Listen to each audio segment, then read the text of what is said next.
go ahead and get to our first game here, which just so happens to be the Purdue Notre Dame game. I didn't want to delay it any longer than we needed to, Russ. I'm really excited to talk about this game. Notre Dame loses at home last week to Northern Illinois. They do win the very first game at Texas A&M. That was kind of a defensive battle, kind of reminded me of the Ohio State Notre Dame game from last year. However, Notre Dame came out on top in this one. So I mean, I'll be honest. After the Texas A&M game, I was feeling pretty good about Notre Dame. I was like, okay, this could be a playoff team. This could be somebody that makes it happen.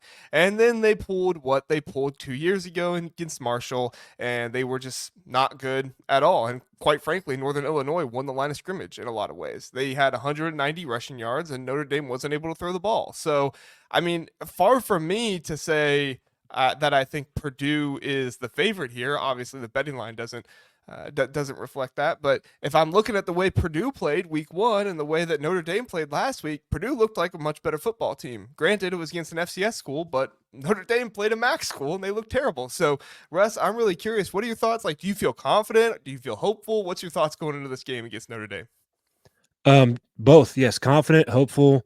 I don't by any means think that we're a favorite.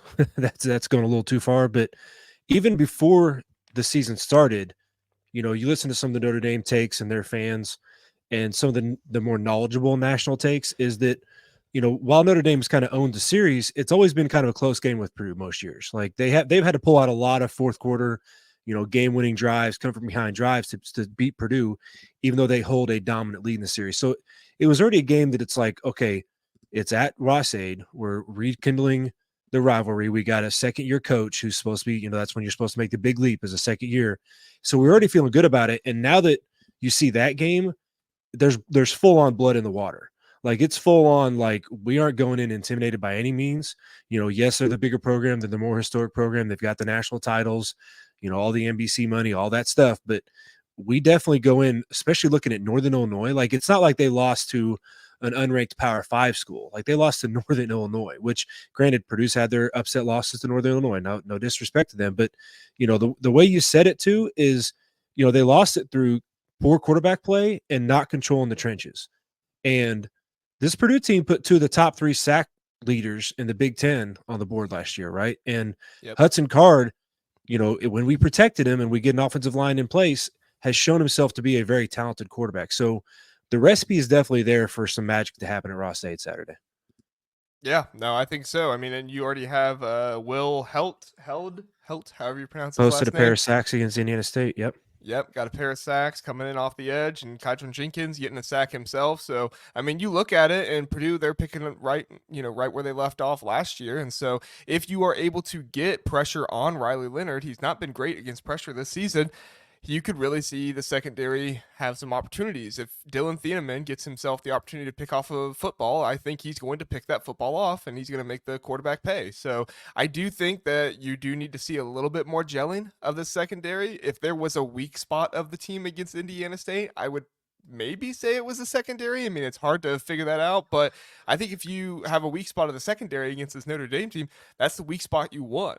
Right? You don't want to have a weak defensive line against a team that's mostly going to run the ball. You don't want to have a weak offensive line against a team that's going to want to that is going to want to make you run the ball because they have a better secondary. I mean, that's the strength of this Notre Dame team.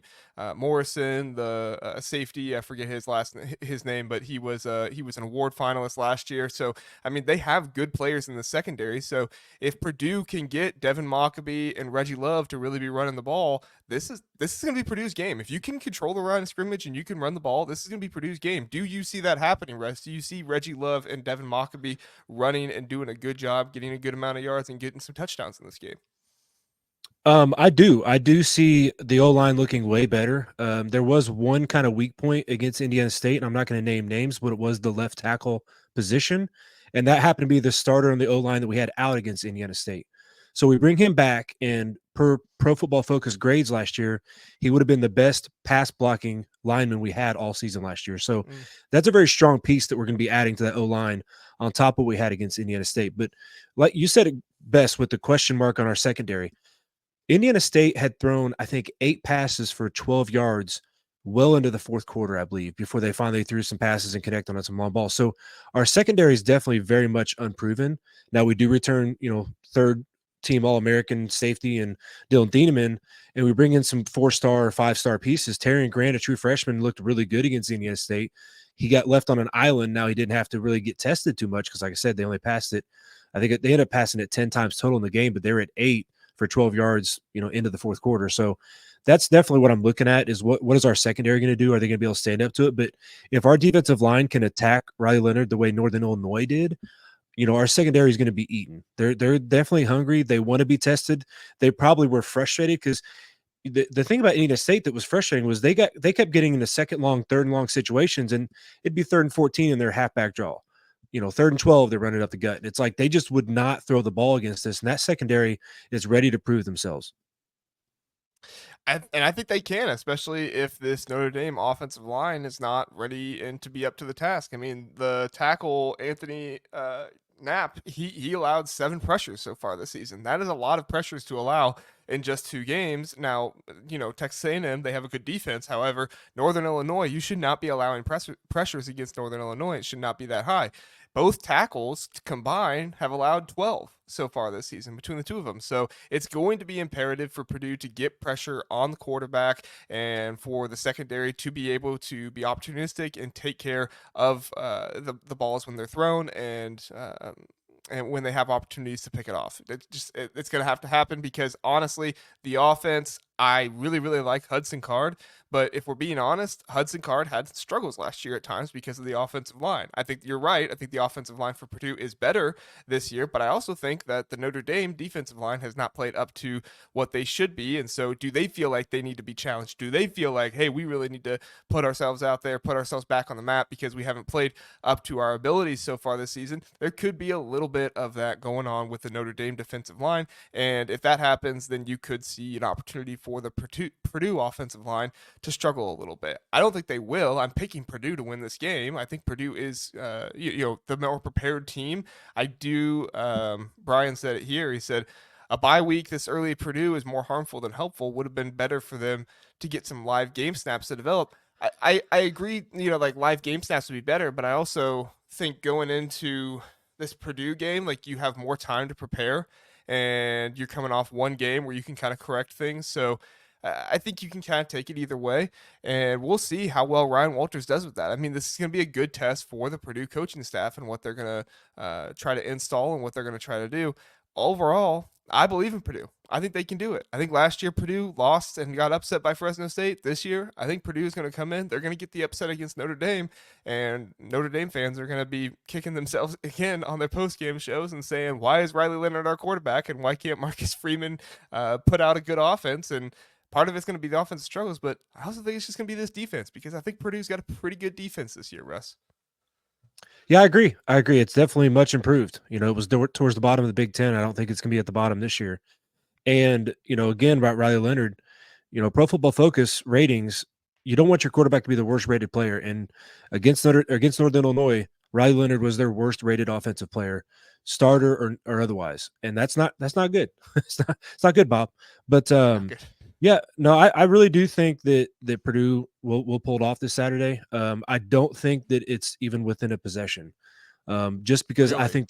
I think that's the recipe for us to beat Notre Dame. I've seen too many games where we don't put them away, or it's just a possession game and then Notre Dame pulls it out in the end. So I think the recipe for us to win is to get on top of them a little bit and try to hold a 10-point, 12-point, 14-point lead throughout the game and just always have an answer and not let them get that late game magic they seem to have gotten against us in the past.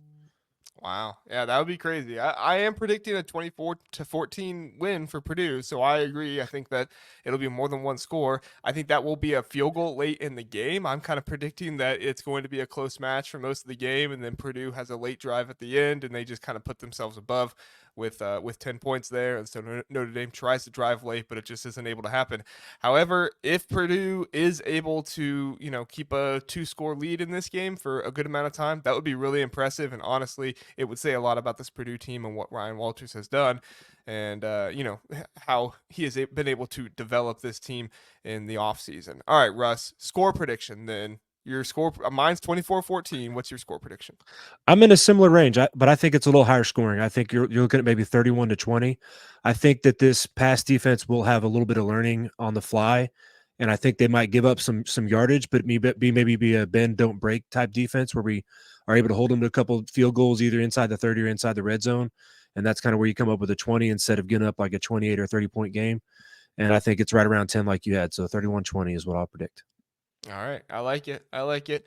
Let's look at some comments here really fast, and then we'll move on.